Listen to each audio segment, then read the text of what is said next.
bacterióloga y coordinadora académica de Quality Academics, y es para mí un gusto darles una cordial bienvenida a nuestro programa InterQC Topics, precisamente del mes de julio, y con unos temas bien importantes que vamos a desarrollar el día de hoy. Quiero contarles, para quienes no han ingresado a estos programas, de qué se tratan los InterQC Topics. Pues bueno, son unos espacios que hemos venido nosotros desarrollando, planeando y organizando de una manera bimensual para que ustedes puedan tener a unos expertos de talla internacional o líderes de opinión enfocados a la gestión de la calidad y a la calidad analítica de los laboratorios clínicos y bancos de sangre, precisamente acá disponibles para ustedes.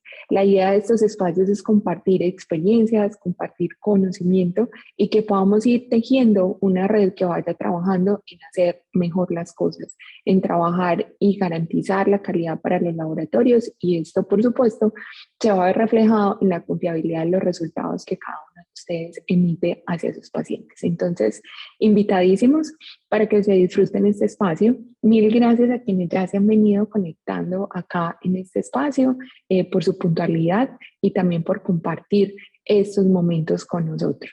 Bueno, quiero contarles algunos temas importantes mientras se van conectando otras personas a este espacio.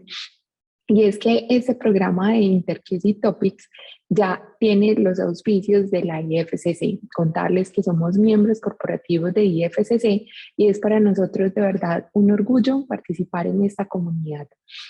Al tener los auspicios de la IFCC, bueno, ustedes también van a poder tener una constancia de este programa. Algunos laboratorios o algunos profesionales han incluido dentro de su formación continua estos espacios que nosotros tenemos diseñados para ustedes. Entonces, si ustedes quieren descargar y tener su constancia de participación en este espacio, bueno, invitados para que ingresen entonces a nuestras páginas, a Quality Consulting o a nuestras páginas de Quality Academics. Vamos a escribirles también en el chat nuestra página para que puedan ingresar a la específica de los InterQC Topics. ¿Cuándo pueden descargar ustedes la constancia de participación? Bueno, la vamos a tener disponible a partir del día martes. No enviamos la constancia al correo electrónico. Ustedes deben ingresar a la página de los InterQC Topics, que nuevamente se las vamos a escribir en el chat para que la puedan tener allí disponible. Y hay dos requisitos muy importantes para que puedan generar la constancia. Una es haber participado en el 80% mínimo de la sesión, aunque lo ideal es que puedan estar con nosotros durante toda la sesión. Y segundo, que hayan diligenciado toda la información que nosotros solicitamos en el módulo de inscripción. Esos dos serían los requisitos necesarios para que ustedes puedan generar o descargar la constancia desde nuestra página de los InterQC Topics. Recordarles entonces que en esta misma página ustedes van a poder ver la programación que tenemos más adelante. Y adicionalmente ustedes van a poder ver incluso los programas que nosotros desarrollamos previamente para que puedan tener allí las grabaciones y puedan conocer con quienes estuvimos conversando también de temas de calidad. Bueno, pues entonces yo creo que ya podemos ir dando inicio a este espacio y hoy vamos a tener un invitado muy especial. Él no va a estar con nosotros en vivo, sin embargo nos envía un contenido de una charla que es exclusiva para Quality Academics y para el programa de InterQC Topics. Y bueno, pues entonces les cuento, él es el doctor Mario Plevani. Me voy a permitir incluso leer su currículum para ser muy precisa. Él es catedrático de Bioquímica Clínica y Biología Molecular, jefe del Departamento de Medicina del Laboratorio del Hospital Universitario de Padua. Adicionalmente es decano de la Facultad de Medicina de la Universidad de Padua y él es miembro también de la IFCC. Es para nosotros un gusto tener este contenido exclusivo de parte de él, de quien nosotros realmente tenemos mucha admiración por su conocimiento, por su trayectoria, por todo lo que ha venido desarrollando y por todo el contenido que también tiene disponible para que nosotros vayamos aprendiendo cada vez más y aplicar todos estos conceptos al mejoramiento de la calidad. Hoy tenemos un tema bien importante y este tema se llama ¿realmente medimos la calidad en el laboratorio clínico? Pues bueno, está a cargo del doctor Mario Plevani y quiero invitarlos para que disfruten de esta charla y de este contenido que tenemos hoy para ustedes. El doctor Mario va a presentar este contenido en inglés, sin embargo ustedes, si quieren escuchar esta charla en español, pueden darle clic al módulo de interpretación para que allí nuestro traductor pues envíe los mensajes en español. Adicionalmente, pues como no vamos a poder tener un espacio de preguntas y respuestas, vamos a recopilar las preguntas que ustedes nos envíen a través del módulo de preguntas y seleccionaremos algunas, las cuales estaremos respondiendo en nuestras redes sociales. Mil gracias entonces a ustedes por estar acá. Recuerden que están invitados a este programa para que estén con nosotros durante todo el tiempo. Al final van a poder entonces entregarnos también, ojalá sus comentarios en una encuesta de satisfacción que les vamos a enviar cuando se cierre ya la sesión. Y bueno, pues estaremos muy atentos a todos los comentarios que ustedes tengan. Pueden escribirme también al correo electrónico de academica@qsc.com.mx si tienen alguna recomendación o algún comentario particular que quieran hacernos. Estaremos allí muy atentos para ayudarlos. Entonces, pues disfruten de verdad de esta charla. Disfruten de este contenido exclusivo que nos ha enviado el doctor Mario Plevani para los InterQC Topics. Y bueno, pues estaremos muy atentos para apoyarlos y para que sigamos generando estos espacios que traen muchísimo conocimiento y experiencia para trabajar en pro de la calidad de los laboratorios clínicos y los bancos de sangre. Entonces, adelante y espero puedan de verdad disfrutar de este espacio. Dear colleagues, I'm delighted to deliver this lecture in the context of the inter-quality control topics.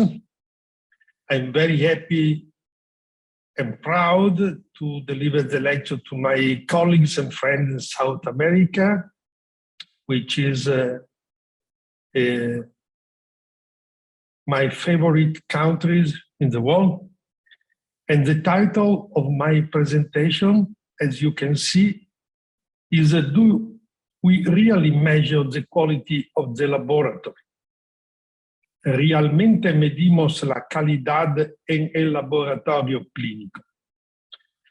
So, first of all, I'd like to introduce me. I'm honorary professor of the University of Padua, full professor of clinical biochemistry and clinical molecular biology at the medical school of the University of Padua. And what I like to do today is to share with you some idea about this mantra, you or we measure what we or you are.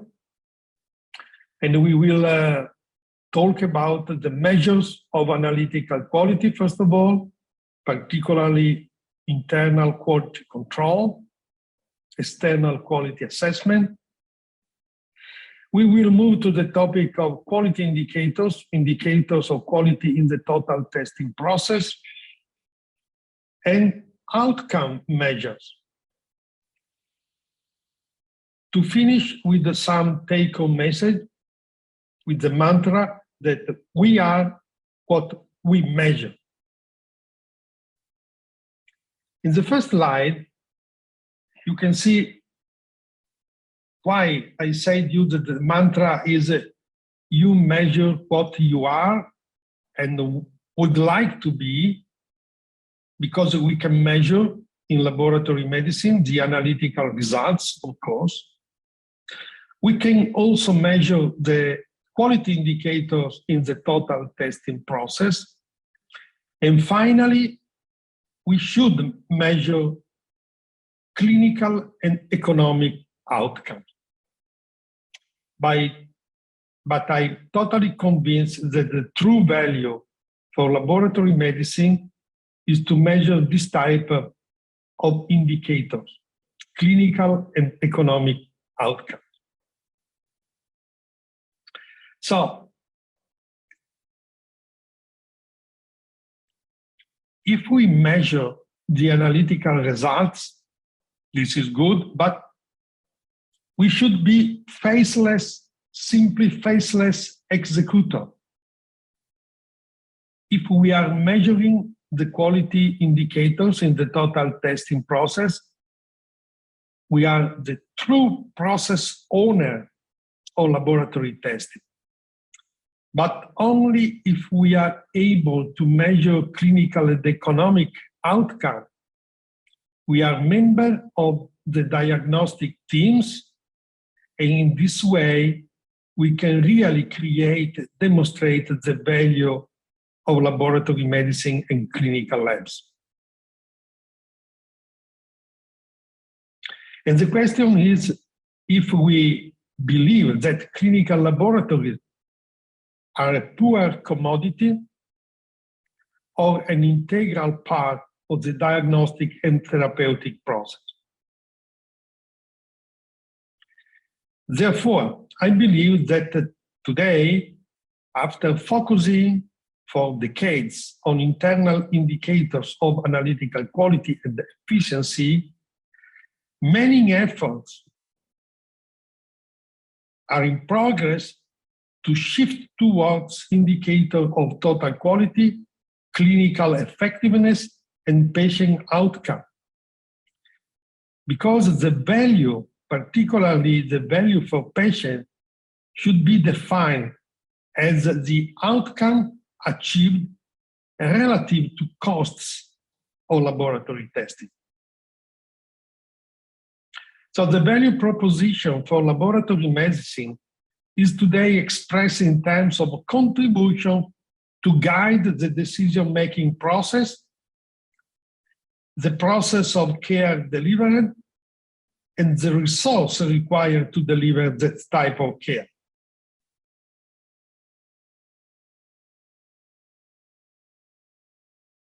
The value laboratory test, in fact, must be ascertained not only on the basis of the chemical and clinical performances, but also by the true impact on patient management.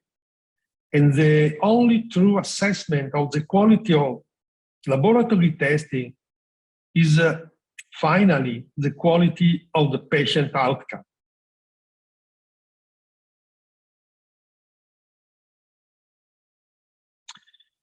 In a very important document published by the Institute of Medicine in the US, it was stated that the role of some healthcare professionals has been poorly recognized in the past.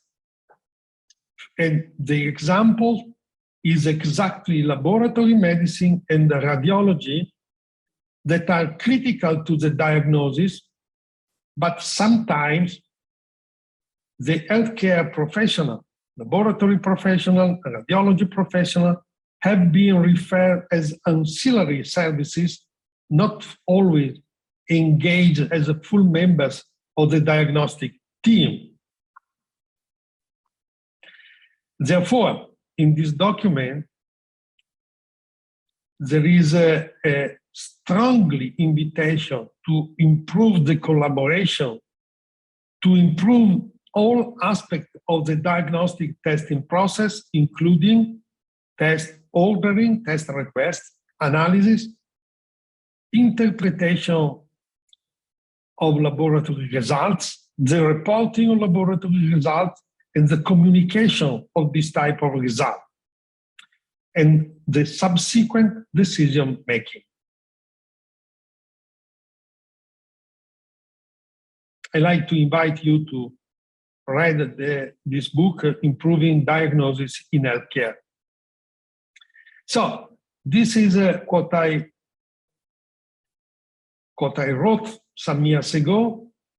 In my mind, there are two dimensions of laboratory medicine, quality in laboratory medicine. An internal dimension to the lab, within the lab, means that we are able to measure the accuracy and reliability of the results, the timeliness of the results, and the efficiency of the service, low costs. And this makes possible to measure the efficiency through internal quality control, external quality assessment, and the indicators in the total testing process. But there is another external dimension that is totally patient-centered. in which we have to measure the diagnostic accuracy, not diagnostic performance, not analytical accuracy only, but the diagnostic accuracy, the value of the test in the pathways, the effects on patient outcome, and finally patient safety.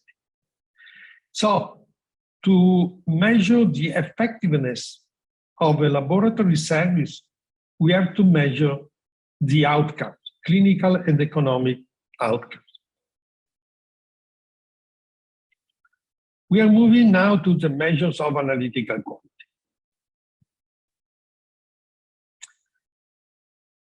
We have well-established goals, the Analytical Performance Specification, APS. We have indicators, particularly for accuracy, the trueness or bias, plus imprecision, and the measurement uncertainty.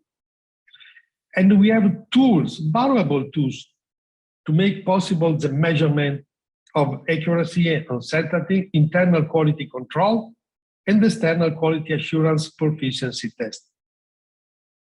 So clinical labs today are using this type of measure for internal monitoring and improvement of analytical quality, for make possible a benchmark interlaboratory comparison of the performances, for improving result comparability, and to assure compliance with regulatory requirement and legislation. The question is, are we able to notify to patient and physician, to users and to the users in laboratory report this type of quality indicators? I mean, the measurement uncertainty and the imprecision or bias of our results. And this is an open question. So measurement is a core to the practice of laboratory medicine, but unfortunately, test results typically are reported as a single static measurement without any statement of uncertainty. So the clinician may fall into the assumption that a single value of laboratory result is exact, totally exact. And this may lead to overinterpretation of an apparent change in what is measured.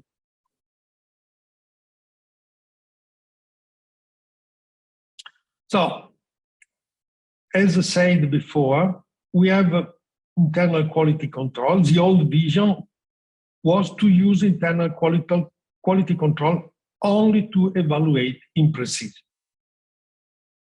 But today, in the traceability era, we are using internal quality control first to verify alignment of the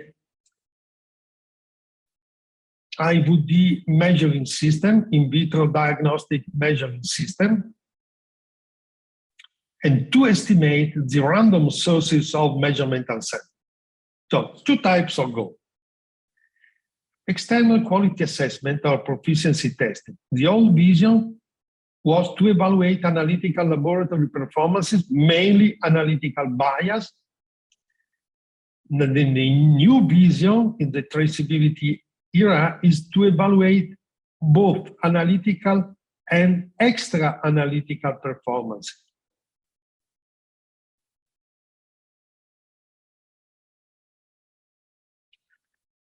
What about internal quality control? There are many issues about the materials, the commutability of the material, the levels, very important, the rules for the rejection or acceptance of the analytical RAM, and the size of the analytical RAM.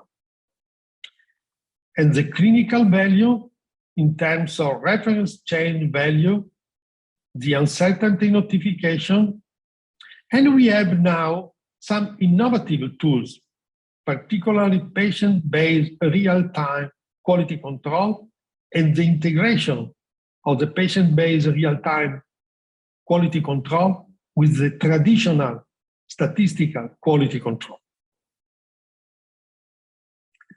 In this slide, you can see the proposal by Federica Braga, Mauro Panteghini, of the main characteristics of the internal quality control components. We have two components. Component first, or one, to test the alignment of the in vitro diagnostic system. And the scope is the acceptance or rejection of the analytical runs. So this is the component one, is to check the alignment of the IVD measuring system.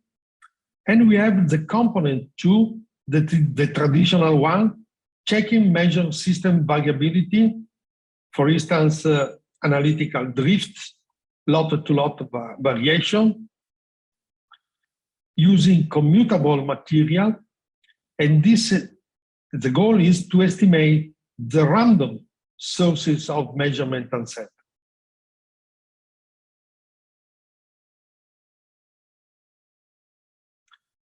The main characteristics of the material to be used for the quality control component one, first,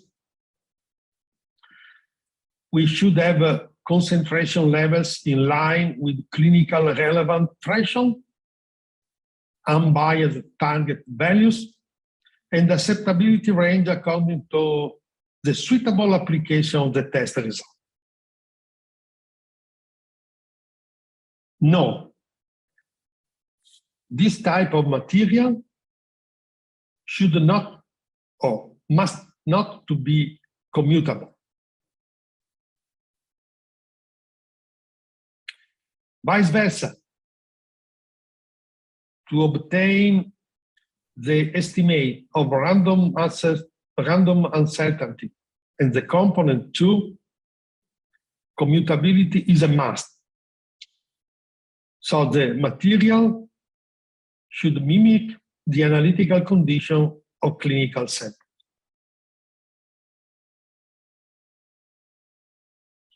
And they should be used to provide that the measuring system is running properly. We have some open questions. So this type of approach should be used for quantities from which results of measurement are metrologically traceable to the SI system. That means more or less 25 to 30 types of quantity. So the first question is, what happens for about other 300 measurements for which no international reference measurement procedure, no international conventional calibrators,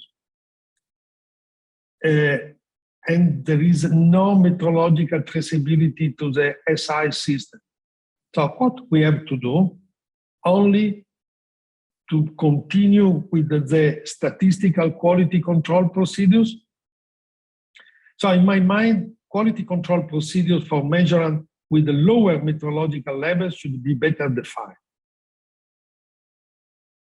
The other problem is how many clinical labs may manage a so sophisticated quality control procedure for 25 to 30 measurements with metrological traceability. For this, we have published this editorial. We will publish quite soon in Clinical Chemistry Laboratory Medicine. The title is Rethinking Internal Quality Control. The time is now.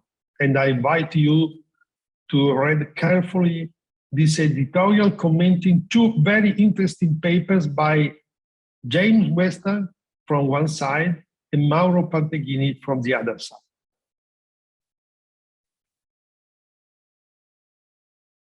We are moving now to the external quality assessment. And this is a nice picture.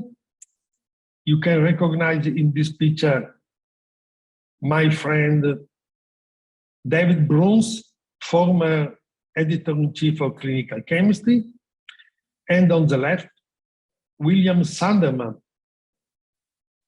the pioneer in the field of external quality assurance. So the problem we have in the metrological era for external quality assessment, we have some technical aspects, the lack of certified control material with commutability. We have some practical consideration, for instance, the logistic of distribution of frozen samples which assure commutability. We have limitations at a level of educational tools, and we have some economic concern. So the 6 elements for improving external quality control: first of all, assure commutability of the material, assure a target value to the results.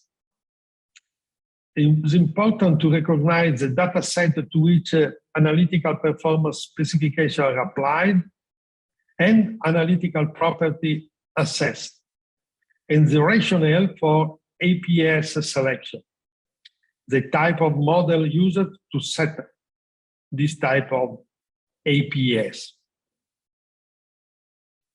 So this is an example of the problem due to commutability or poor commutability.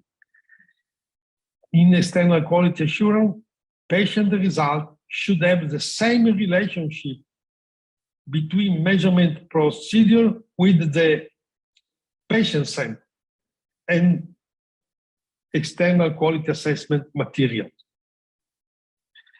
In this slide, you can see vice versa what happens particularly for immunoassay using frozen materials that should be commutable. And you can see that for liquid chromatography mass spectrometry measurement for vitamin D, there is a good relationship, good alignment, but for some immunoassay, unfortunately, not the same relationship. So commutability is a must, and only with commutability we can evaluate if the methods assure comparability, linearity, or not. And in this paper published in Analytical Bioanalytical Chemistry this year, you can see that for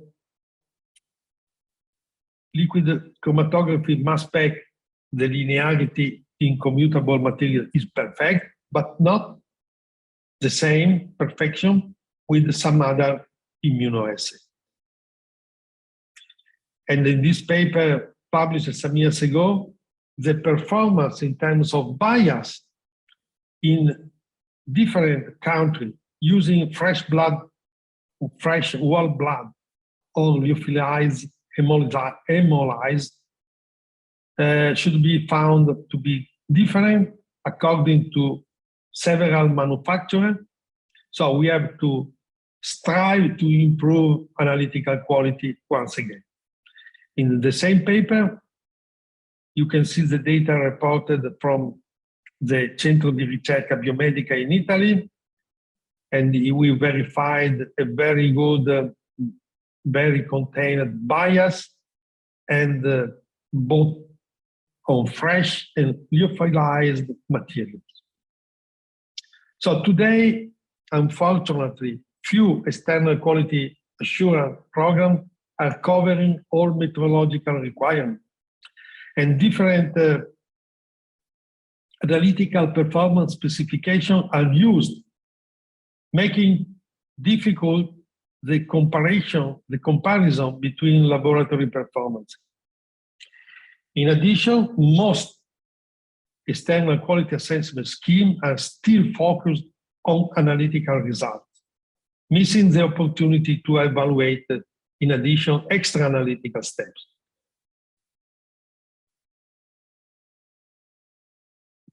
We are moving now to the topic of quality indicator.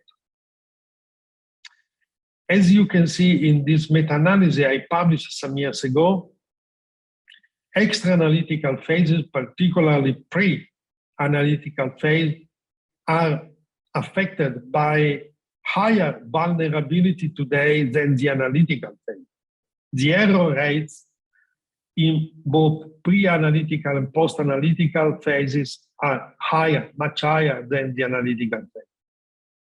So the question in my mind was, if we managed so well the improvement in quality in the analytical phase, using quality indicator and quality specification, why we cannot not introduce the same quality indicator to improve pre and post-analytical phase? And therefore, according to the statement by Galileo Galilei, measure what is measurable and make measurable what is not so up to now. We started to launch under the umbrella of the International Federation of Clinical Chemistry Laboratory Medicine. This project, you can see the website developed, www.ifccmqi.com, on quality indicator. And we organized 2 consensus conferences for harmonizing the list of quality indicators and the program on quality indicators. The first consensus conference was organized in 2013, the second one in 2016 in Padova. So harmonized performance indicators are a valuable tool to document and monitor all procedures and processes in the testing cycle, to establish evidence-based performance specification, even for extra-analytical phases, to provide inter-laboratory comparative performances. This is a benchmark. So in 2008, we started the experimental phase, 2011, the working phase. Today, we are in an advanced stage of the project. In this advanced stage, we would like to have some leaders in each country to make possible the devolution of the project, the management of the data in each country.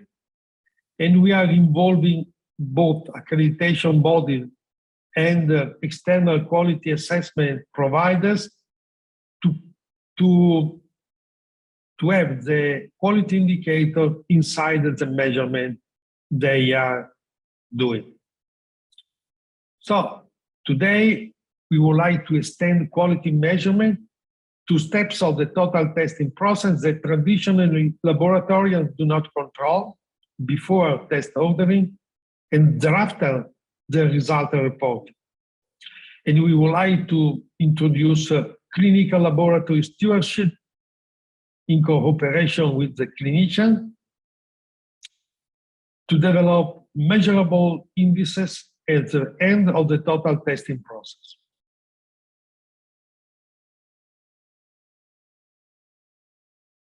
I like to remember you that the participation to the IFCC program on quality indicator is granted for free, no money to be, and the confidentiality of the results is totally assured.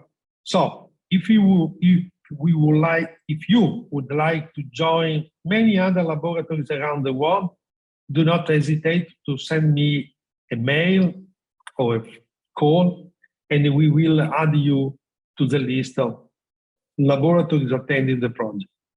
Finally, outcome measure. This is a paper published, the milestone paper published in 2016 by Michael Porter, in which he stresses the point that outcome may encompass the full cycle of care. And today we are moving from the volume of the services in our world, means the volume of tests performed, to the value created for patients. So there are many quality measurements according to the outcome. And it was not easy to standardize this type of outcome measurement. In addition, for laboratory medicine, it's the link between laboratory quality and patient outcome has proven to be sometimes not so close. And this is due to many issues. First of all, that the measures related to the recovery and the sustainability of the health, but even the clinical outcome, reflect the combined activity not only of laboratory professionals, but clinicians, nurses, radiologists, and so on. So another important point is the interaction between healthcare personnel and the system and technology employed. But clinical labs are part of the patient journey. So from one side, we should create interdisciplinary teams, and from another side, we have to implement laboratory stewardship in clinical care pathways. This means make possible to measure intermediate outcome. For instance, time to diagnosis, not time to the notification of result, but the time to the diagnosis, the accuracy of the diagnosis, and the completeness of the diagnosis. So the explanation of the cause of patient condition.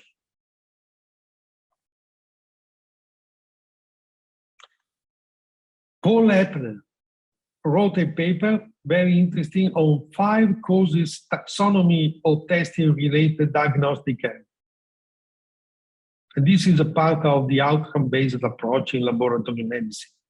Because sometimes an inappropriate test is ordered. This is a mistake.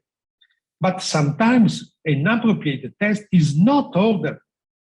And this is another even worse mistake. Inappropriate test result is misapplied, and this is another problem. Inappropriate test is ordered, but a delay may occur in the testing process, and this means a problem for the patient management. And finally, the most simple is that the result of an appropriate test order is inaccurate, and this is a typical laboratory mistake. So the outcome-based approach in laboratory medicine is based on some steps. First of all, identify the process to be monitored, the creation of a multidisciplinary team to establish the purpose of the test, to prepare a process cause, including critical steps, identify key process variables, identify outcome measures, develop an operational definition, and collect data. So this is a complex process, but very interesting. Some example of outcomes in laboratory medicine. Within the lab, for instance, appropriate test utilization, reduce laboratory cost, increase productivity, improve the turnaround time, improve total quality. But if we move to a clinical and overall framework, for instance, an outcome measure is a reduction in antibiotic use. For instance, introducing procalcitonin testing. Decrease the length of stay in the hospital, decrease the mortality and morbidity, decrease the readmission rate, overall cost for the healthcare system. And we have still already some example for this outcome-based approach to laboratory medicine. And I like to summarize some examples. For instance, for high sensitivity cardiac troponin, natriuretic peptide, NT-proBNP in the context of amyloidosis, glycated hemoglobin. So the first example is very important. The role of high sensitivity troponin. You can see this paper published some years ago in Lancet. If you have, using this type of assay, high sensitivity troponin assay, if you have results lower than 5 nanograms per liter, no myocardial infarction and no myocardial death, and for infarction or cardiac death has been present until 30 days. That's a very important outcome measure. A reduction of and improvement in event-free survival using the measurement of brain natriuretic peptide has been described in this paper in 2007. And even better, this slide shows you that the measurement of brain natriuretic peptide is related to all death and hospitalization caused in patients with heart failure. So very important outcome measure. And the same, the measurement of NT-proBNP in patients with amyloidosis, in which you can see that the measurement of beta, the cutoff of NT-proBNP higher than 152, clearly characterize people with a lower survival time. And even from an economic point of view, the economic outcome in glycemic control associated with the measurement of glycated hemoglobin has been clearly demonstrated in many papers, including this one. So what is the involvement of laboratory professionals in patient outcome management? At the system level, we have to monitor and report performance measures, quality and financial indicators. At an individual patient level, we can be part of team-based diagnostic team and start to have a proactive approach to consultation clinical advice.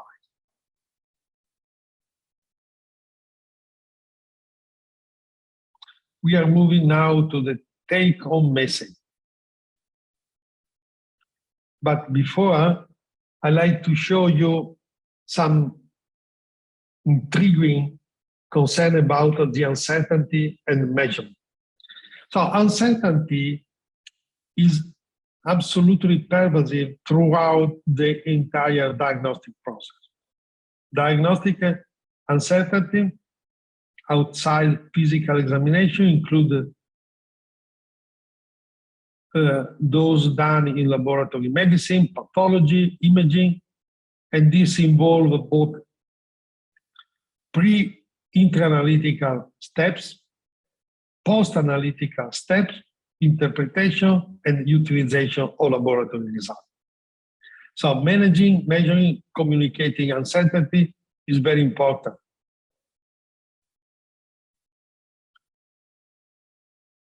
But much of uncertainty in laboratory measurement is not a fixable problem, but only a knowledgeable problem. So clinicians should be educated to interpret the laboratory result in the context of measurement uncertainty. And the inclusion of this information in the laboratory report, in my mind, is a tool to be adopted. And this is why we introduced many years ago in our laboratory report the data of total error or measurement uncertainty, if you want, for many parameters, In the case of laboratory tests, which are used mainly in monitoring and not only once in a week or in time, we are reporting the reference change value, critical difference, because this is the most informative criterion for data interpretation. So, coming back to the measure in clinical laboratory. Analytical quality control, we have is an easy task. We have to perform this type of measure according to the state of the art, but we have a methodological accuracy, reliability. Quality indicators are much more difficult to be measured, but the model of quality indicator released by the IFCC is a very valuable tool. Finally, outcome measures, which really are target of value of laboratory testing in patient management and clinical pathways, requires integration and collaboration at the clinical laboratory interface. So, according to the first slide, you measure what you are, or we measure what we are and would like to be. And the idea is to measure both analytical, total testing, we're using quality indicator, and clinical and economic outcome. And this is very important to have a holistic approach or better a patient-centered approach in laboratory medicine. There are still many questions, and I hope you can ask me, or we will discuss about, do you agree that the measurement of analytical quality today is not enough? Is important, but not enough. How many labs in your country, in general, in South America, are involved in the program of the model of quality indicator? Which are the difficulties in measuring quality indicator in extra analytical phase? And finally, do you agree that outcome measures are of fundamental importance to create value in laboratory medicine? I will be happy to discuss with you these points and many others if you want. But the take-home message are measurement is core to the practice of laboratory medicine. Analytical quality indicator and rules are well defined, but should be better adopted and monitored. Quality indicators in the total testing process are mandatory to assure quality in extra analytical phases, are mandatory to achieve accreditation according to the ISO 15189 document. Outcome measures should be implemented to evaluate the true value of laboratory services in patient management and in clinical pathway. Finally, we may not be able to measure what needs to be measured, but that must still be the goal. So we are moving toward a better scenario. In this slide, after thanking you for your attention, you can recognize my mail address. Do not hesitate to contact me, and I will send you some answers and information as well. Enjoy the day. Thank you very much. I hope to be able to have the opportunity to return to have some meetings in your country in person and not only on virtual platform. Have a nice day. Bueno, pues excelente conferencia, excelente charla que nos invita a seguir trabajando y a mejorar en todos los procesos del control de calidad analítico en los laboratorios clínicos. Mil gracias. Vamos a estar entonces muy atentos a las preguntas y a los comentarios que nos hayan enviado a través del módulo de preguntas y respuestas. agradecerles a todos por su asistencia, por su participación, recordarles que entonces van a poder descargar su constancia si estuvieron con nosotros en la totalidad de la sesión, por lo menos mínimo al 80%, y adicionalmente si le iniciaron toda la información que nosotros solicitamos en el módulo de inscripción. Mil gracias a todos. Recuerden que también para descargar la constancia ustedes deben ingresar a nuestra página de InterQC Topics. La enviaremos también a través del chat para que ustedes estén muy atentos y puedan ingresar a partir del martes para descargar su constancia. Mil gracias por su participación. Estén muy atentos a nuestras redes sociales, a nuestra página de los InterQC Topics para que puedan conocer cuál es la programación que tenemos para más adelante. Y si se perdieron algún InterQC Topics anterior, pues bueno, allí vamos a tener también cargados los videos y las grabaciones para que los tengan disponibles. Invitamos también para que conozcan todos nuestros productos desde Quality Consulting, Quality Academics y Pruebas ECAL. Y es para nosotros un gusto de verdad abrir estos espacios que nos llenan de total satisfacción. Mil gracias y esperamos verlos en próximos eventos. Hasta luego.